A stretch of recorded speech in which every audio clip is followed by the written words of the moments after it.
नमस्कार आप सभी को। मैं Sarita Kulkarni astro life junction channel में आपका स्वागत करती हूँ। नवंबर मंथ के ट्रांसिट के बारे में हम बात करने जा रहे हैं कि नवंबर मंथ हर जन्म राशि या फिर लग्न राशि के लिए किस प्रकार रहेगा। पिछला महीना त्योहारों का था। आप सभी की दिवाली बहुत अच्छी रही होगी, शुभ रही होगी। ग्रहण का सबको ही कुछ ना कुछ इफेक्ट, एक स्ट्रॉन्ग इफेक्ट मिला होगा और वो ग्रहण का इफेक्ट रहेगा भी कुछ समय तक, क्योंकि अब एक और ग्रहण आने वाला है इस महीने। तो उस उन दोनों ही ग्रहों का हमारे ऊपर एक मानसिक तौर पर, और अगर मानसिक तौर पर नहीं है तो फिर शारीरिक तौर पर भी असर रहेगा ही रहेगा। ग्रहण का असर तब होता है जब व्यक्ति की वो राशि होती है या उस राशि में बहुत सारे ग्रह होते हैं पत्रिका में। अब तुला राशि और मेष राशि की हम बात कर रहे हैं यहाँ पे। इसका अर्थ है कि जिन भी लोगों की मेष, तुला ये राशि जन्म राशि है, लग्न राशि है, सूर्य राशि है, तो डेफिनेटली उनके लिए दिक्कत वाली बात होगी ही होगी। कुछ ना कुछ उनको इवेंट्स मिले ही होंगे ही। प्लस अगर आप देखेंगे कि जिनकी मंगल की दशा, शुक्र की दशा, राहु की दशा, केतु की दशा, चंद्र सूर्य की दशा, अंतर्दशा प्रत्यंतर दशा, इन सब की बात कर रही हूं मैं। खास करके इन दोनों राशियों के स्वामी जो हैं मंगल और शुक्र और राहु केतु, इनकी दशाओं का अगर आपका ये चल रहा है, समय चल रहा है, तो भी आपको इसका बहुत इफेक्ट मिलेगा। तीसरी लेवल होती है कि जब आप इनके नक्षत्रों की बात करते हैं, मतलब अगर हम मंगल और शुक्र के नक्षत्रों की बात करें तो मंगल के नक्षत्र मतलब मृगशीरा, चित्रा और धनिष्ठा। उसी प्रकार से शुक्र के नक्षत्रों की अगर बात करें तो भरणी, पूर्व फाल्गुनी और पूर्व आषाढ़ा। तो इन 6 नक्षत्रों में भी अगर आपके ग्रह हैं या आपके जो आत्मकारक, अमात्य कारक, दर कारक, तो ये भी ग्रह अगर आपके इन नक्षत्रों में हैं तो भी आपके लिए काफी इम्पैक्टफुल रहा होगा और चल रहा होगा एक्चुअली, क्योंकि आने वाले ग्रहण का भी ये जो टाइम पीरियड है इसका भी इस तरह से इम्पैक्ट रहेगा ही रहेगा। अब बात करते हैं कि नवंबर मंथ, नवंबर महीना जो है उसमें ग्रह गोचर क्या है। सबसे पहले वो जान लेते हैं कि देखिए, शनि, गुरु, राहु, केतु ये जो ग्रह हैं ये जनरली बहुत टाइम लेते हैं किसी भी ग्रह को मतलब किसी भी राशि में प्रवेश करने के लिए, क्योंकि गुरु जो है वो लगभग 13 महीने लेते हैं, शनि जो है वो लगभग 2.5 साल चलते हैं, उसमें वक्री भी होते हैं हर साल, और राहु केतु 18 महीने लेते हैं। देखिए बाकी सभी ग्रह जो है वो 1 महीना, 1.5 महीना, इससे ज्यादा का समय नहीं लेते हैं। इसलिए वो जो छोटे ग्रह होते हैं या जिनकी मोशन स्पीड कम होती है, उनकी इम्पैक्ट जो है ना वो हमें रेगुलर लाइफ में ज्यादा मिलते हैं। कोई भी चीज जब परमानेंसी के लिए हम देखते हैं या कोई भी चीज का एक लॉन्ग इम्पैक्ट देखते हैं तो इन ग्रहों के गोचर को देखना चाहिए। और जब आप डे टू डे या वीकली आप कोई चेंज देख रहे हैं, ये बदलाव देख रहे हैं, तो ये आपको ग्रह ज्यादा इम्पैक्टफुल दिखाई देंगे। अब बशर्ते हैं कि वो सभी ग्रह आपके पत्रिका में कहाँ बैठे हुए हैं और क्या कर रहे हैं या किस भाव के स्वामी हैं।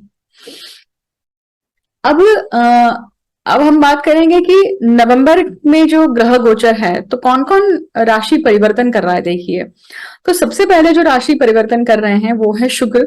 शुक्र अभी फिलहाल कहाँ चल रहे हैं? तुला राशि में चल रहे हैं, स्वराशि के चल रहे हैं। साथ ही में आप देख रहे हैं कि अभी सूर्य भी चल रहे हैं, मतलब सूर्य का भी राशि परिवर्तन होगा। सूर्य तुला में नीच के होते हैं, परंतु उनका नीचत्व कम हुआ है क्योंकि उस राशि का ही स्वामी वहां पे बैठा हुआ है। इसलिए तो ये कब तक राशि परिवर्तन करने वाले हैं शुक्र? 11 नवंबर को। 11 नवंबर तक ये तुला राशि में है। 11 नवंबर के बाद ये वृश्चिक राशि का फल आपको देंगे। अब इसके बाद नंबर आता है बुध और मंगल का। बुध आप देखेंगे कि अभी फिलहाल चल रहे हैं वृश्चिक राशि में, और बुध आप देखेंगे कि बुध जो है अभी फिलहाल चल रहे हैं तुला राशि में। तुला राशि में काफी भीड़ जमा है अभी फिलहाल, और तुला राशि में बुध निकलकर कब जाएंगे स्कॉर्पियो में? वो है 13 नवंबर को। बुध के बाद में आता है मंगल मंगल जो है ये अभी फिलहाल चल रहे हैं मेष राशि में, अपनी स्वराशि में चल रहे हैं। अब देखिए मंगल जो है, मंगल अभी फिलहाल वक्र स्थिति में है और मिथुन राशि में थे, राइट, मिथुन राशि में चल रहे थे। अब वो मिथुन राशि में वक्र स्थिति से निकलकर पीछे मुड़ रहे हैं और वो वृषभ राशि में आ रहे हैं। तो वृषभ राशि में कब आ रहे हैं? वो आ रहे हैं 13 नवंबर को। आप देखेंगे कि मंगल की जो स्थिति है ना, वो अगले मई तक लगभग यही ऑसिलेशन होने वाला है। वृषभ से मिथुन, मिथुन से वृषभ, ये एक कड़ी चलने वाली है। ये बहुत इम्पैक्टफुल है कुछ कुछ लग्नों के लिए, क्योंकि जो लोग खास करके अपनी ऊर्जाओं को केंद्रित नहीं कर पाते हैं, तो ये ऊर्जा उनको काफी कुछ अच्छा हेल्प करेगी अपने फोकस को मेंटेन करने के लिए। खास करके कर्क लग्न की बात कर रही हूं मैं, क्योंकि आप देखेंगे कि कर्क लग्न हो या फिर आप देखेंगे कि जिनके भी तीसरे भाव को ये मंगल देख रहे हैं, उनके लिए भी तो यहाँ पे आपका पराक्रम बढ़ रहा है और पराक्रम आपका निश्चित हो रहा है, एग्जीक्यूशन में आ रहा है, इसलिए इसलिए भी आपको इम्पैक्टफुल है। अब इनके बाद में नंबर आता है सूर्य का। सूर्य जो है अभी फिलहाल चल रहे हैं तुला राशि में, जहां पे वो नीचत्व को प्राप्त हो चुके हैं। नीचत्व को प्राप्त होने के कारण कहीं ना कहीं आप सभी की तबीयत में कुछ ना कुछ दिक्कत आई होगी, आपकी इम्यूनिटी में कुछ ना कुछ दिक्कत आई होगी, रिलेशनशिप में कुछ ना कुछ प्रॉब्लम आए होंगे। सूर्य जब नीच के होते हैं तो वो आईना दिखा देते हैं। सूर्य जब नीच के होते हैं तो वो जो भी रिलेशनशिप में जो लूप होल्स है ना, वो ओपन कर देते हैं। मतलब कोई आप अपनी रिलेशनशिप में अगर आपको रिलेशनशिप फेक कर रहे हैं, या फिर आपका जो तरीका है या कंडक्ट है आपका जो, या बिहेवियर है, वो आपने एक रोल प्ले जैसा रखा हुआ है, तो ये वो समय है कि आपका भांडा फूटेगा। ये शब्द शायद गलत होगा, माफ करेगा उसके लिए, परंतु मेरे कहने का अर्थ यह है कि रियलिटी चेक होगा यहाँ पर। लूप होल्स बाहर आएंगे, लूप होल्स बाहर आने के कारण एग्जैक्टली समझ में आएगा, पिन पॉइंटिंग होगी कि दिक्कत है कहाँ, और उसके ऊपर काम करना है कि नहीं करना है वो अलग बात है। मंगल है अभी फिलहाल मिथुन राशि में, क्योंकि काल पुरुष कुंडली में मिथुन राशि तीसरे भाव में आती है, देखिए, तो वो आपका पराक्रम का और एफर्ट्स का भाव है, पहला काम त्रिकोण है। तो आप सभी में कहीं ना कहीं किसी न किसी लाइफ के एस्पेक्ट में आप कुछ ना कुछ जोर लगा ही रहे हैं। साथ ही साथ आप देखेंगे कि शनि जो है वो अभी मार्गी हुए ही हैं पिछले महीने, मतलब अक्टूबर में, और अब गुरु जो है वो मार्गी होने वाले हैं 24 नवंबर को। तो मतलब नवंबर में जो ग्रह गोचर है, तो यहाँ पे सिर्फ एक बड़ा गोचर जो होने वाला है वो है गुरु का मार्गस्थ होना। गुरु मार्गस्थ अपनी ही राशि में होने वाले हैं, मतलब मीन राशि में ही जो वक्री हुए थे, अब वहीं से वो पलटकर आगे बढ़ना शुरू करेंगे। और नेक्स्ट जो उनका राशि प्रवेश होगा वो होगा मेष राशि का, जो कि अगले साल है। तो इस प्रकार से नवंबर के ग्रह गोचर रहेंगे। अब हम देखेंगे कि हर पर्टिकुलर राशि के लिए ये किस प्रकार से फलीभूत होने वाले हैं। तो मेष से लेकर मीन तक के राशियों के बारे में हम अब चर्चा करेंगे और जानेंगे कि ये जो गोचर है हर लग्न के लिए भी किस प्रकार से प्रभावित रहेगा।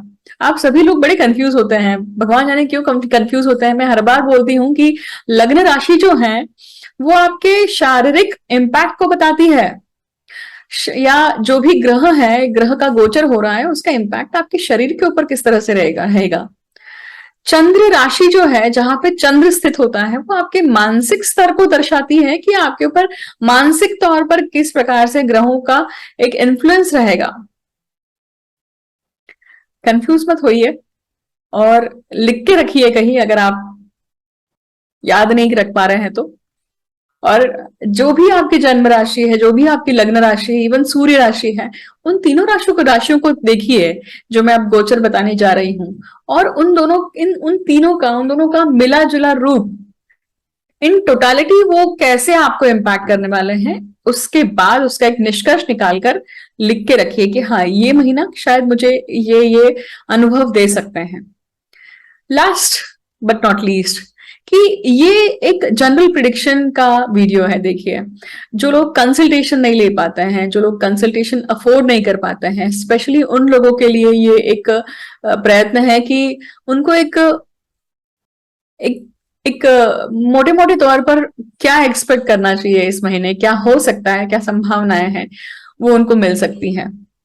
बाकी जब आप अपनी अपनी पत्रिका का विवेचन करवाते हैं तो वो आपका कस्टमाइज, आपका पर्सनल विवेचन है, जहां पर आप अपने पत्रिका के अनुसार, क्योंकि हर पत्रिका यूनिक होती है और उसका एक एक ढलन होती है। देखिए, एक स्केलेटन होता है।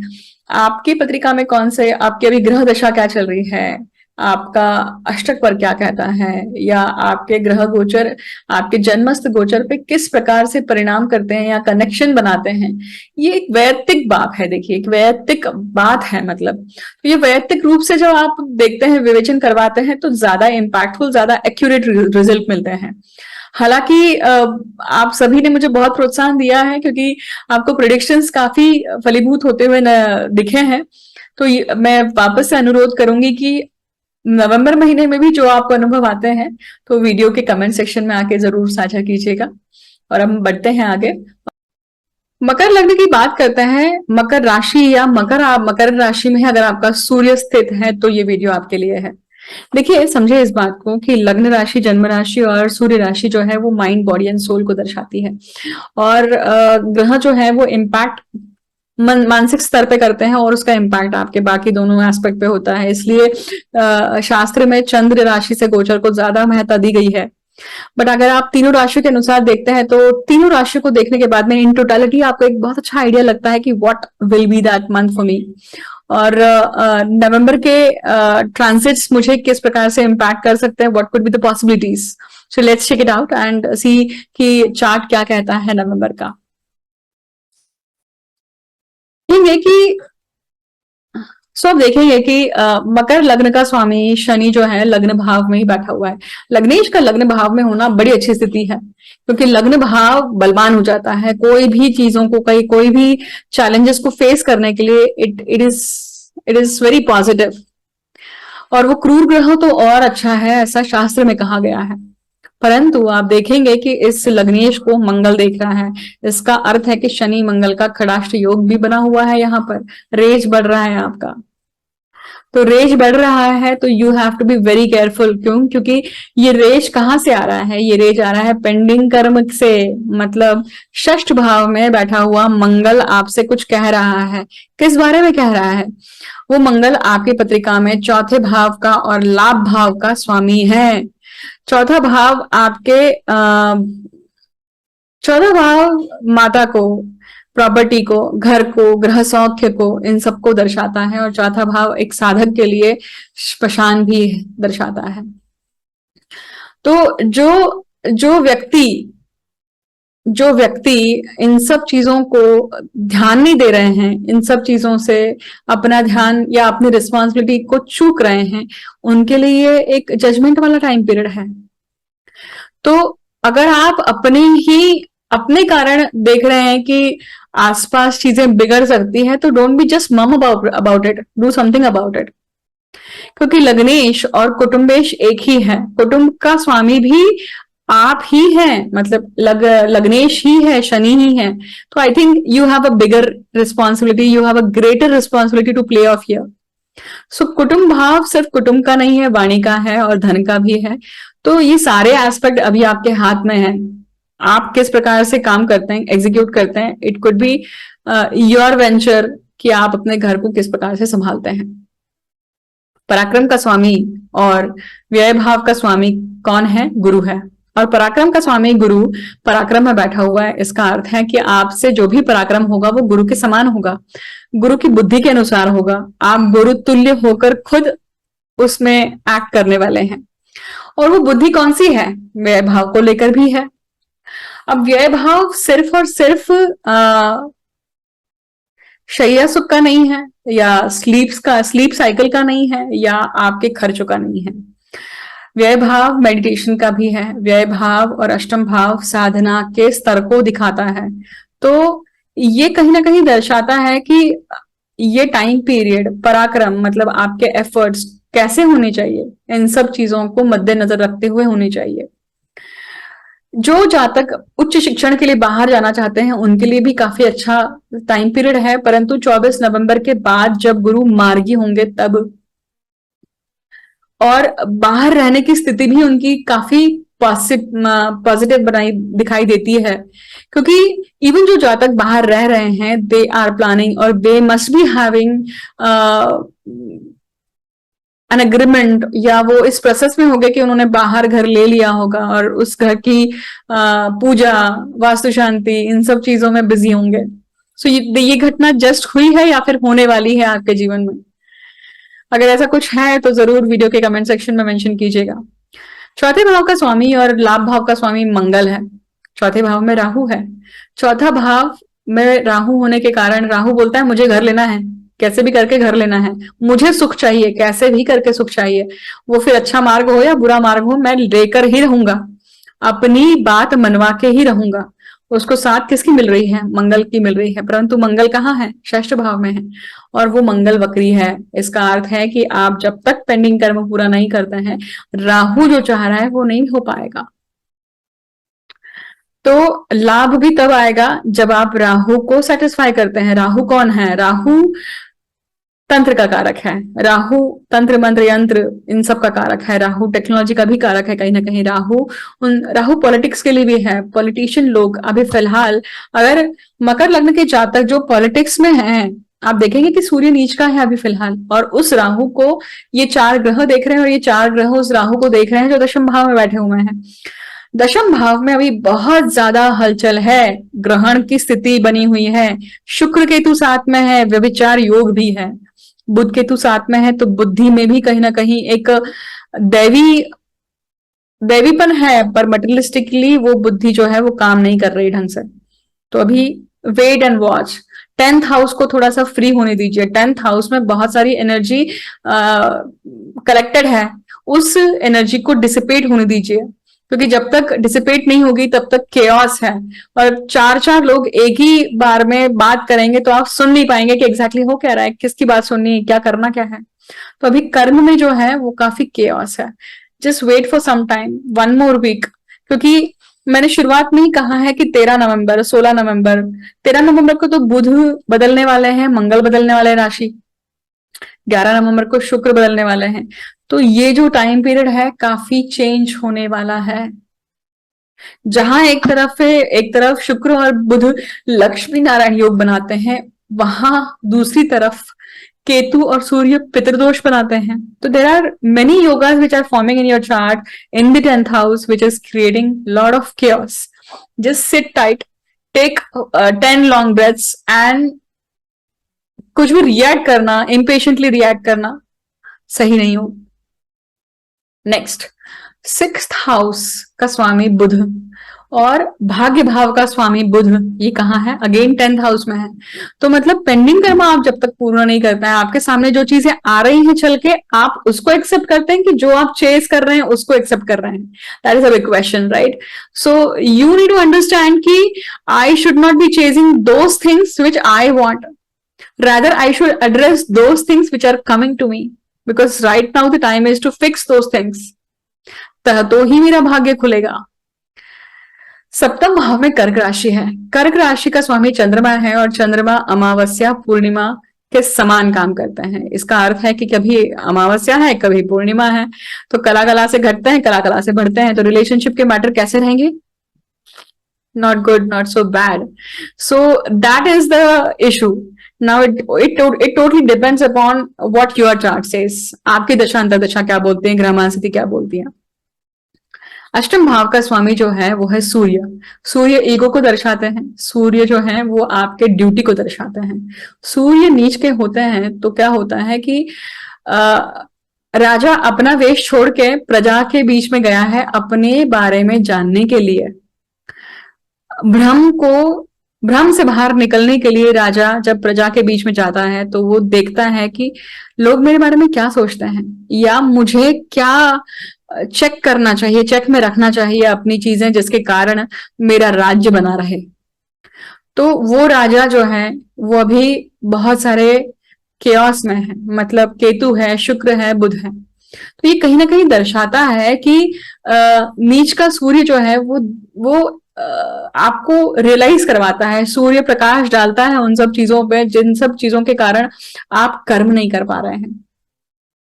ऐसे कौन से गुरु दोष हैं या ऐसे कौन से निज दोष हैं जिसके कारण आप कर्म करने में असमर्थ हैं, आप अपने करियर को ऊपर उठाने में असमर्थ हैं, आप अपने अपनी आकांक्षाओं को पूर्ण नहीं कर पा रहे हैं। Just think about it.